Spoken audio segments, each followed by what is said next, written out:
La guerre avec l'Iran est-elle, comme Trump l'affirme, proche de la fin? Pour le moment, aucun signe d'accalmie, ni sur le plan diplomatique, les pourparlers étant au point mort, même si le Pakistan espère pouvoir les relancer cette semaine.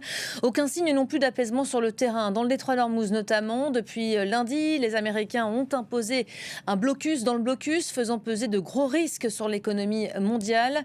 Un blocage pas vraiment du goût des Iraniens, puisque les gardiens de la révolution menacent en ce début d'après-midi de bloquer à leur tour les exportations de la mer Rouge. Loin donc de s'apaiser, le climat reste très tendu aujourd'hui.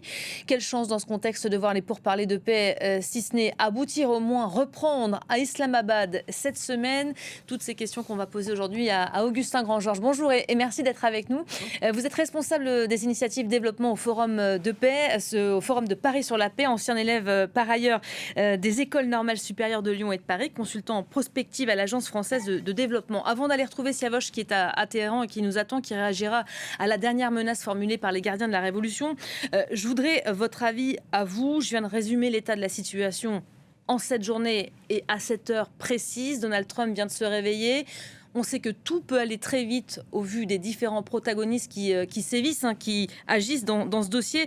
Est-ce que vous croyez qu'une issue est encore possible ? Une issue est certainement possible, elle sera possible sur le terrain de la négociation diplomatique. On voit bien que la guerre s'est déportée sur le terrain économique maintenant. Ça l'était déjà depuis, en réalité, le 28 février, le début des frappes. L'Iran qui s'est découvert cette capacité de bloquer l'économie mondiale par le blocage du détroit d'Ormuz. Maintenant, une situation un petit peu paradoxale ou ubuesque où Donald Trump a décidé de bloquer le détroit pour pouvoir le débloquer en retour. C'est-à-dire qu'il essaye d'asphyxier l'économie iranienne et d'empêcher les capacités d'exportation iranienne de pétrole, en particulier vers la Chine. Maintenant, vous l'avez montré, l'Iran procède à une escalade des menaces en disant pas via nos alliés au Yémen, on est capable de bloquer aussi le détroit de Bab el-Mandeb, qui est un détroit de substitution pour une partie des exportations de pétrole, notamment saoudiennes. Maintenant, en réalité, il est assez difficile de savoir, d'une part, ce que donneront les négociations qui se sont arrêtées, qui vont peut-être reprendre au Pakistan, à Islamabad, entre les Iraniens et les Américains. Si on veut prendre un petit peu de recul, il faut bien se rappeler que toute cette situation, c'est Donald Trump qui l'a créée, et tout a commencé lors de sa première élection par le retrait de l'accord de 2015 sur le nucléaire iranien. Si un accord est conclu avec les Iraniens, il sera sans doute bien pire que ce qui avait été conclu en 2015. Ensuite, Donald Trump et Israël ont mis le feu aux poudres en attaquant l'Iran et ensuite accélérant cette situation de blocage de l'économie par le pétrole, mais aussi par les engrais, et je pense qu'on pourra y revenir. On va évidemment revenir à tous ces développements, parce qu'il y a plusieurs pistes de lecture forcément. J'aimerais qu'on retrouve tout de suite Siavosh Ghazi, qui est donc notre correspondant à Téhéran, et qui va réagir pour nous à cette dernière menace proférée par les gardiens de la Révolution. L'armée iranienne qui fait monter les enchères, en quelque sorte, Siavosh, cet après-midi, qui déclare si le blocage du détroit d'Ormuz se poursuit, on va nous bloquer les exportations de la mer Rouge. Oui, et pas seulement, tout d'abord, les exportations du Golfe Persique et de la mer d'Oman, mais aussi du Golfe Persique. Cela ne veut pas dire que ça sera forcément les Houthis qui interviendront. C'est une possibilité, bien sûr, mais les Iraniens disposent de missiles suffisamment puissants, avec une portée suffisamment importante pour pouvoir frapper donc les navires dans le détroit, en mer Rouge et dans le détroit de Bab el-Mandeb. Les Houthis viendront bien sûr aux côtés de l'Iran, puisque depuis maintenant une quinzaine de jours, les Houthis sont entrés dans le conflit pour attaquer Israël. Et donc c'est un moyen supplémentaire pour Téhéran pour bloquer toutes les exportations et les importations donc de tous les produits dans ces deux détroits, Bab el-Mandeb et le détroit d'Ormuz. Donc une escalade supplémentaire dans cette guerre donc verbale, en tout cas entre l'Iran et les États-Unis. Et puis il y a eu hier soir encore donc une proposition de loi qui a été signée par 250 députés iraniens sur les 290 qui comptent le Parlement iranien pour dire que l'Iran doit, le gouvernement iranien doit percevoir des taxes pour le passage de chaque navire commercial à travers le détroit d'Ormuz. Donc là encore, c'est une escalade supplémentaire de la part de Téhéran. Merci beaucoup, Siavosh, en direct de Téhéran pour France 24. Augustin Grand-Georges, est-ce qu'il faut prendre la menace au sérieux aujourd'hui ou est-ce qu'il faut y voir le signe que l'on négocie malgré tout en coulisses, malgré tout ce que l'on nous raconte aujourd'hui ? Je suppose qu'il est normal que dans une période de négociation, en parallèle, les différents protagonistes montrent leur capacité de nuisance. C'est le cas des États-Unis en faisant ce contre-blocus du détroit d'Ormuz. C'est le cas de l'Iran qui en fait continue lui-même de bloquer les navires des pays, des monarchies du Golfe. Et qui menace de bloquer le détroit de Bab el-Mandeb. En réalité, ce qu'on voit, d'une part, si on prend un peu de recul, c'est qu'aujourd'hui, cette crise, elle montre une difficulté de contrôle maintenant de tout ce qui faisait les bases de la coopération internationale. Et au premier chef, la liberté de navigation en mer. Et quand cela est attaqué, on se rend compte qu'il n'y a plus grand-chose qui tient. Tout le monde est un peu déboussolé aujourd'hui. Tout le monde est un peu déboussolé. Et surtout, on se rend compte que la guerre s'étant déportée sur le terrain économique, maintenant, le sujet va être, est-ce que l'Iran va tenir ? Le pari de Donald Trump, il est assez simple. On asphyxie l'économie iranienne. Différentes prévisions en fait sur ce sujet. Certains disent que 2/3 des revenus des gardiens de la révolution vont être bloqués, que l'Iran sera asphyxié en quelques semaines. D'autres disent que l'Iran a en réalité des stocks de pétrole offshore qu'il est capable de continuer d'exporter. Et j'ajoute, l'armée américaine se vante de n'avoir laissé passer aucun navire depuis le début. Ce qui est faux, on l'a vu. Ce qui en réalité est faux. Hier, il y a quelques navires qui sont passés et à la mi-journée, là, tout à l'heure, les Iraniens annonçaient qu'un tanker iranien avait notamment pu passer. Ceux-là même qui sont censés ne absolument pas franchir les lignes dressées par les Américains. Absolument.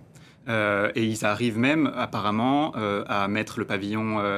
à mettre le pavillon vers la Chine, à mettre le cap vers la Chine, pour pouvoir continuer d'exporter leur pétrole et donc d'alimenter les revenus des gardiens de la Révolution. Vous venez de rappeler le pari qui est fait par Donald Trump aujourd'hui. Pardon, mais c'est un pari qui a l'air très simple sur le papier. On sait que pour qu'il fonctionne, il faut que ça tienne dans la durée, sur le long terme. Or, c'est peut-être là que le bas blesse, parce que ça coûte cher, très cher, à l'économie américaine aussi aujourd'hui. Ça coûte très cher à l'économie américaine. Alors, l'économie américaine n'est pas l'économie la plus touchée pour l'instant. Elle l'est par l'augmentation du prix de l'énergie, du prix de l'essence. Elle l'est par l'augmentation du prix des engrais. Mais si on prend un peu de recul, c'est sans doute pas le pays qui sera le plus touché. Peut-être si on regarde par ordre de priorité. Et je vais me concentrer sur le sujet alimentaire. On a beaucoup parlé ces derniers jours du sujet énergétique, de la montée des cours du pétrole, du gaz. Tout cela affecte nos économies. On a la chance en Europe d'être relativement préservé par rapport à d'autres régions.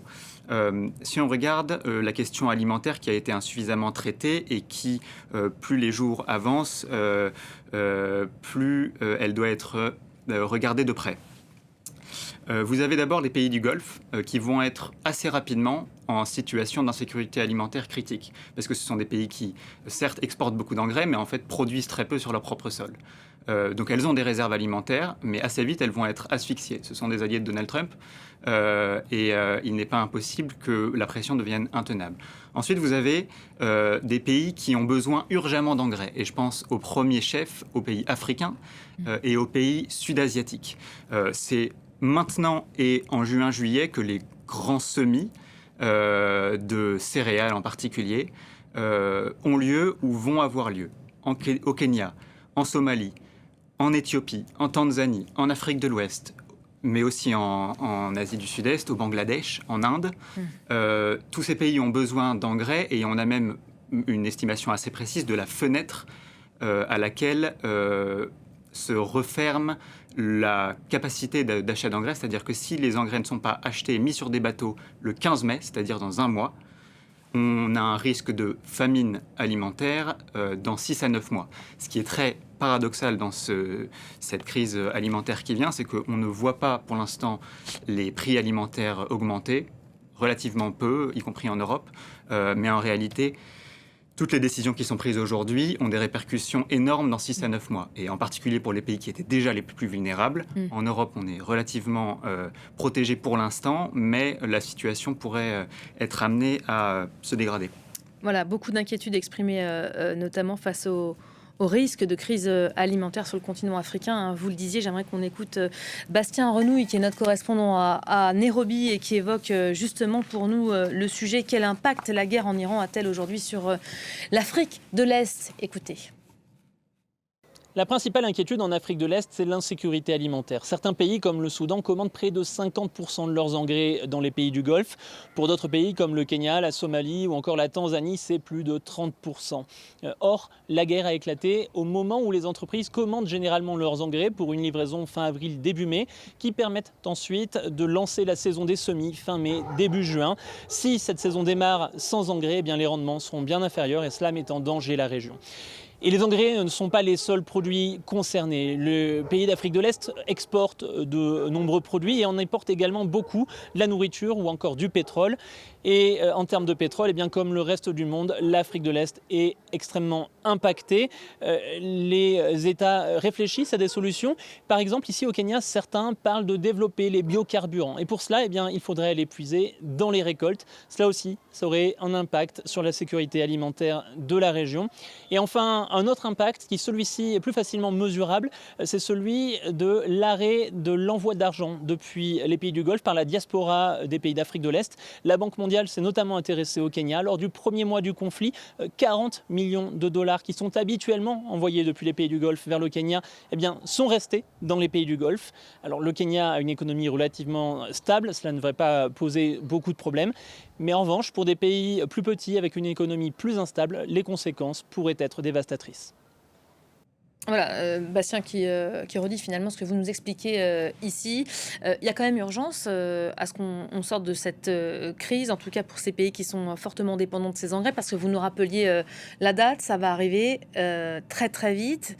Est-ce qu'il faut s'inquiéter aujourd'hui de la situation et de cette crise alimentaire qui guette? Oui, je pense qu'il faut s'en inquiéter. Il faut avoir le sujet à l'esprit. Je pense que maintenant, les Américains ont conscience, en fait, ils ont le couteau sous la gorge. Et en réalité, c'est l'Iran qui a la plus grande capacité de nuisance maintenant. Et c'est sans doute dans les mains de l'Iran que tout va se jouer et sur la capacité du régime iranien à tenir. Mais en réalité, il a déjà bien tenu. On ne voit pas pourquoi il ne continuerait pas à tenir. Je pense qu'il faut s'inquiéter de cette crise alimentaire, d'autant plus qu'on était sur déjà une situation un petit peu tangente. Alors, je veux rappeler ce qui s'était passé en 2022 et les différences qu'il y a aujourd'hui. En 2022, on avait eu la crise ukrainienne qui avait bloqué essentiellement les exportations de céréales, surtout le blé. L'Ukraine et la Russie, à l'époque, c'était 30% des exportations de blé mondiales. Aujourd'hui, la crise, elle concerne surtout... Donc on avait eu une augmentation des prix alimentaires immédiate et un sujet de famine alimentaire immédiate. Aujourd'hui, la crise elle est un peu différente. Elle concerne les intrants, les engrais. Pourquoi ?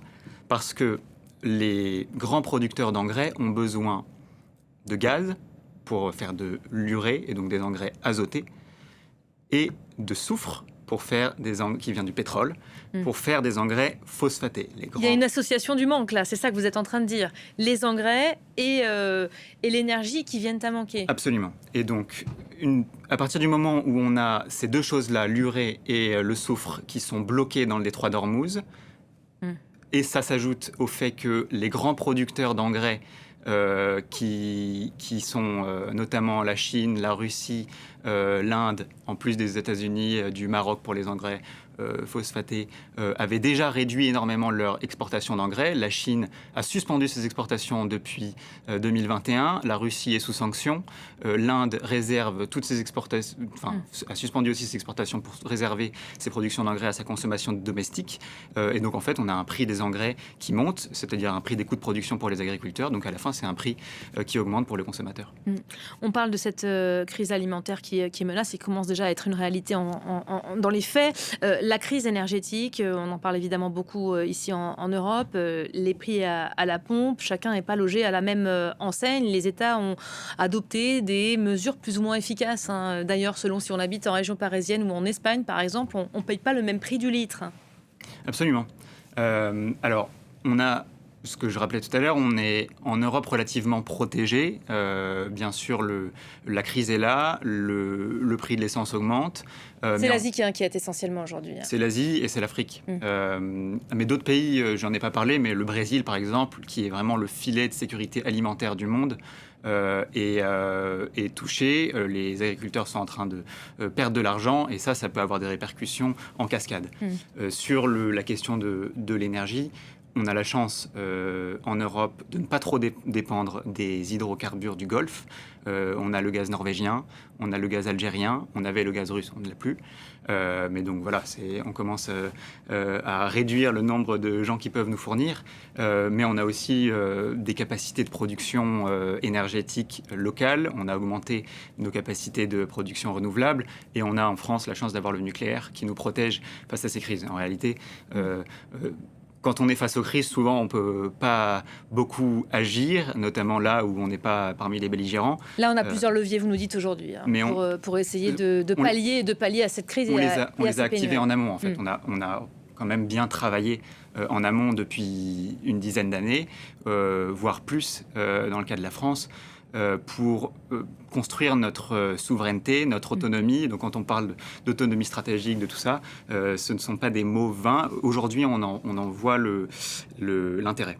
Ceux qu'on voit sont quand même assez embêtés par cette crise dans le détroit d'Ormuz, ce sont les Chinois, et pour cause, ils sont fortement dépendants du pétrole iranien, malgré le fait que eux aussi ont anticipé les choses et qu'ils arrivent quand même à pallier cette crise pour le moment. Mais on voit quand même que Pékin s'agace.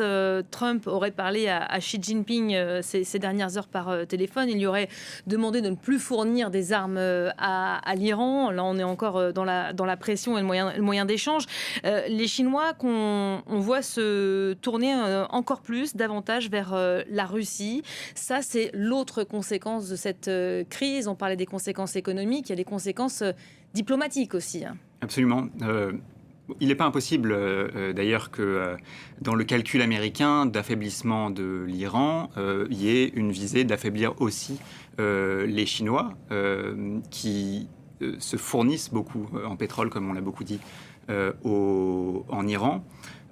Et donc la Chine a deux moyens de favoriser l'Iran dans ce conflit, c'est en fournissant des armes et en achetant du pétrole.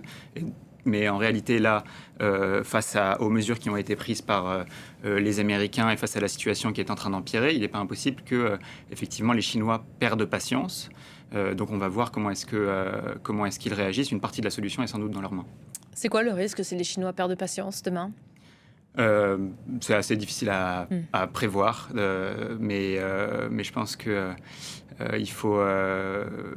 il faudra attendre les discussions entre l'Iran et les États-Unis et tout se déploiera sur le terrain diplomatique en réalité. En tout cas, on voit que ça fait le jeu des Russes, notamment Sergueï Lavrov qui faisait des offres aux Chinois ces dernières heures. On va peut-être s'arrêter là-dessus quelques instants. Les explications sont signées, vous allez le voir, Marc Pope, regardez. Profiter de la crise au Moyen-Orient pour compenser les impacts de la guerre en Ukraine. Voilà la stratégie affichée de la Russie, dont le ministre des Affaires étrangères effectue une visite de 2 jours en Chine. La Russie peut sans aucun doute compenser le déficit de ressources qui est apparu, aussi bien pour la République populaire de Chine que pour tous les pays désireux de travailler avec nous d'une manière équitable et mutuellement bénéfique. La Chine, tout comme de nombreux pays asiatiques, est très dépendante des livraisons d'hydrocarbures venus d'Iran. Téhéran envoyait jusqu'à présent 80% de ses exportations de brut à Pékin. Le blocus du détroit d'Ormuz imposé par les États-Unis est donc une épine dans le pied pour la deuxième économie mondiale. La Chine et la Russie peuvent donc compter sur leur relation qui est par ailleurs cimentée par une rivalité commune avec les États-Unis. Face à une situation internationale turbulente et complexe, la stabilité et la certitude des relations sino-russes sont particulièrement précieuses.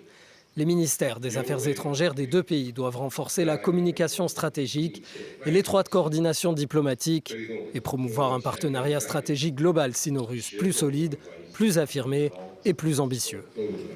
Un potentiel accord entre les deux sur la question des hydrocarbures serait une très mauvaise nouvelle pour l'Iran et pourrait acter un désengagement de Pékin et Moscou, pourtant tous deux alliés de longue date de Téhéran. Vladimir Poutine est attendu en Chine dans les prochains mois. Voilà, Donald Trump donc, qui vient de se réveiller et qui parle à la fois aux Chinois, qui menace de nouveau les Iraniens et qui est quand même censé, rappelons-le, retourner, ou en tout cas renvoyer une délégation au Pakistan, parce que le cessez-le-feu qui a été instauré est censé durer 15 jours, 2 semaines. On est quasiment déjà à la moitié passé de cette limite. Il faut s'entendre, il faut avancer dans la négociation. Est-ce que vous pensez, comme le laissent croire les Pakistanais, qu'il y aura une prochaine session dans les heures, les jours qui viennent ? C'est assez probable que... Bon, d'abord, il était assez compréhensible que les négociations ne fonctionnent pas du premier coup. Ça a quand même duré 21 heures avec J.D. Vance. C'est le signe quand même qu'on s'est dit des choses. Apparemment.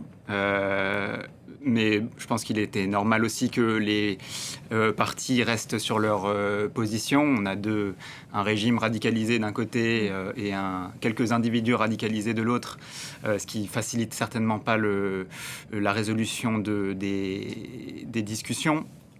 Maintenant, il est quand même assez probable que les discussions vont se tenir à nouveau, puisqu'en fait tout le monde est perdant dans cette situation. Les États-Unis sont clairement perdants, ils ont perdu sur tous les tableaux, à part certes un affaiblissement de l'Iran, ce qui profite aussi à Israël. Mais à part l'affaiblissement de l'Iran, mais le régime n'est pas tombé, les États-Unis ont perdu en termes d'image. Ils sont incapables d'assurer la sécurité mondiale au niveau stratégique. Ils sont incapables d'assurer la sécurité du simple détroit d'Ormuz et donc la sécurité économique du monde. Et de l'autre côté, tant que l'Iran ne perd pas, il gagne en réalité. Et donc, mais il faut aussi rappeler que l'Iran a aussi beaucoup perdu et encore beaucoup à perdre là-dedans, puisque les populations souffrent, puisque on verra bien ce que donne le blocus américain sur la capacité de l'Iran à continuer à pouvoir exporter son pétrole. Mais il est assez difficile de savoir combien de temps le régime iranien pourra tenir. Donc, à mon avis, les deux parties ont un intérêt à ce que ça se résolve rapidement. Là, on a le chef de la diplomatie iranienne qui nous dit en direct, je ne sais pas si on a l'image, parce qu'il est en train de donner une conférence de presse à Téhéran qui confirme effectivement, voilà, on l'aperçoit, qui confirme les échanges qui ont eu lieu, échanges de messages entre Américains et Iraniens par la voie du Pakistan. Une délégation devrait retourner au Pakistan, déclara à l'instant le chef de la diplomatie iranienne. On s'y confirme aussi ce qu'Islamabad déclarait en coulisses ces dernières heures. A priori, une nouvelle session qui va démarrer cette semaine, donc dans les prochaines heures ou aux prochains jours. Qu'est-ce qui serait profitable à tout le monde à l'issue de cette séquence? Quelle solution serait acceptable et pour les Américains et pour les Iraniens demain? On sait que l'Iran espère imposer une tarification, notamment dans le passage dans le détroit d'Ormuz à l'avenir. Alors, je pense que le prétexte du conflit, c'était de limiter ou d'empêcher l'Iran de développer ses capacités nucléaires. Je comprends que la négociation aujourd'hui se joue à peu près là-dessus, avec, comme je le rappelais au début, un accord à la fin qui sera certainement moins bon que celui qu'on avait réussi à conclure en 2015 avec la présence des Européens à la table. Donc en fait, on a un peu perdu sur tous les tableaux. Mais maintenant, ce sera des garanties que l'Iran ne développe pas trop ses capacités nucléaires, une réouverture du détroit, Sans doute que la tarification par les Iraniens par un péage sera inacceptable pour les parties notamment occidentales. Et de l'autre côté, il faudra des garanties de sécurité, certainement pour l'Iran, et qui maintenant sait qu'à la moindre occasion, ils peuvent à nouveau bloquer le détroit. Donc en fait, ils se sont découverts une capacité de dissuasion que sans doute ils n'avaient pas imaginée aussi forte. Renforcer ce fameux nouveau régime, comme se plaît à le répéter Donald Trump. Oui, on va bien voir ce qu'il en est. En tout cas, ce qui est certain, c'est qu'ils espéraient faire tomber le régime. Je comprends qu'en réalité, les conseillers de Donald Trump les plus avisés lui avaient dit que c'était impossible, que le régime ne tomberait pas aussi facilement. Donc, je crois que maintenant, ils doivent s'y résoudre. Et par ailleurs... on entend effectivement un peu tous les jours que la guerre est presque finie. J'ai l'impression que ça fait 1 mois et demi. Il essaie de se convaincre lui-même. Que la guerre est presque finie. Donc je crois que c'est très très incertain. Merci beaucoup Augustin Grand-Georges, merci d'avoir été l'invité de l'Info du jour. Évidemment, on va continuer à suivre les derniers développements avec un focus évidemment sur la situation. On n'en a pas parlé ici au sud Liban. Les frappes ont repris ce matin, des tirs du Hezbollah sur le nord d'Israël, des frappes israéliennes également au sud de la capitale Beyrouth et au sud du pays du Sahel. On retrouvera Cyril Payen qui est notre envoyé spécial. Restez avec nous.